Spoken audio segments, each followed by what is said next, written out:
Nasa 800,000 pisong halaga ng iligal na droga ang nasabat ng mga otoridad sa Quezon City. 2 tulak at 2 kasama nila ang arestado. Balitang hatid ni Athena Imperial.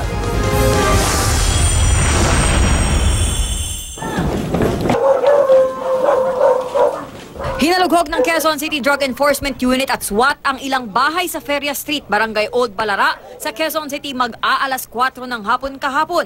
Maghahain kasi sila ng search warrant laban sa 2 katao. Ilang saglit pa, nalocate na ng otoridad sina Alona Borja at Jonathan Macaya na sangkot umano sa pagbebenta ng shabu.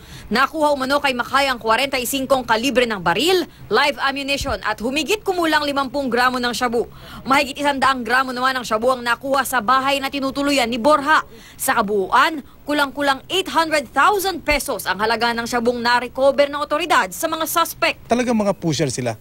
So hindi lang ito mga sinasabi nating mga street peddlers, pero we consider them hindi dun sa mga lower level ng mga pushers.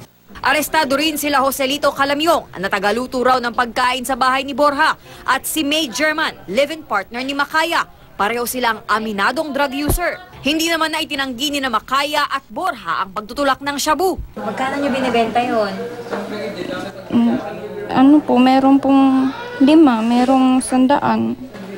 5 meaning? 500. Kailangan po kasi may pinadadala po sa mga anak ko. Kakasuhan ng 4 ng paglabag sa Comprehensive Dangerous Drugs Act of 2002. Athena Imperial, GMA News.